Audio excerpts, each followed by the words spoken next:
E olha, a gente vai falar de um assunto bem complexo. A difícil rotina de quem precisa conviver com a síndrome do pânico. Por falta de informação, a doença é muitas vezes mal interpretada. Até quem está mais perto, como familiares, amigos, tem dificuldade em ajudar quem sofre deste problema. Por isso, o tratamento, o acompanhamento médico é fundamental. Vamos entender agora na reportagem. Medo. Medo de você não conseguir ir no portão atender uma pessoa que você tem medo. E medo de quê? Não sei te dizer. De tudo que... eu cheguei a sentir medo até de pessoas do meu convívio mesmo. Esse é o relato dos sintomas da síndrome do pânico. A Ana não tinha coragem de sair de casa e foi aí que percebeu que precisava de ajuda. Eu fui no pronto-socorro porque um dia tive uma crise de nervoso, meu marido me levou para o pronto-socorro. Aí eles me passaram um remédio lá, um calmante lá para mim tomar.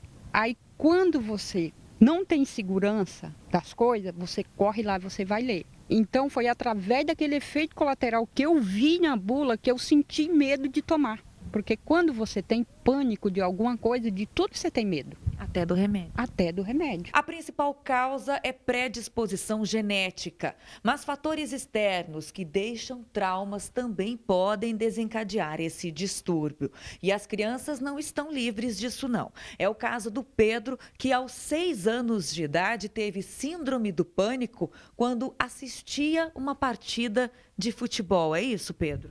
Sim, eu estava assistindo o jogo do Clube do Coração e um jogador morreu em campo, teve um infarto. E aí começou esse trauma.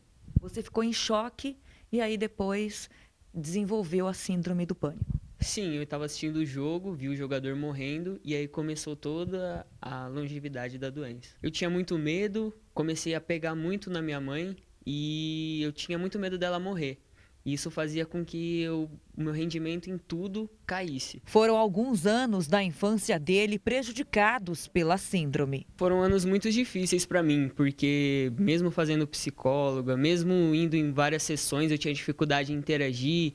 E isso afetava muito no meu rendimento escolar, que eu tinha um mau comportamento enorme. Minha mãe foi chamada várias vezes, isso tudo atribuído a essa doença. Tinha muito medo, tinha... medo do escuro, não conseguia dormir com as luzes apagadas, ficava esperando minha mãe voltar, que eu fiquei muito apegado a ela durante essa síndrome do pânico.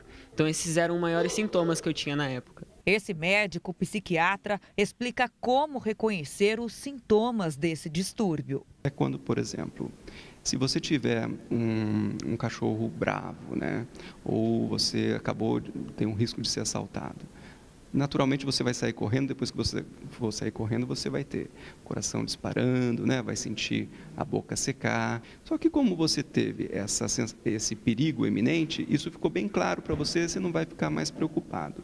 Na síndrome do pânico você tem essas mesmas sensações sem ter um agente que ocasionou isso, entende? Então é uma crise súbita de ansiedade sem um fator claro desencadeante. O tratamento é a longo prazo, mas tem cura. O sistema de alarme no síndrome do pânico está desregulado, vamos dizer assim. O tratamento com medicamento ajuda a equacionar corretamente essa liberação de adrenalina para que não ocorra fora de hora. E juntamente a gente tem o tratamento psicoterápico, que é para a pessoa aprender a lidar com as crises. O Pedro buscou ajuda com um psicólogo na igreja e contou com o apoio da mãe. Ele se recuperou, assim como a Ana. Uma alegria também para os que estão à sua volta. A Mariana não dorme sem não me dar um beijo. A Mariana não dorme sem não falar dorme com Deus. A Mariana não sai para lugar nenhum sem falar mamãe, eu tô aqui, já que eu volto. Meus filhos. Você se sente segura? Muito. Me dá uma força assim divina.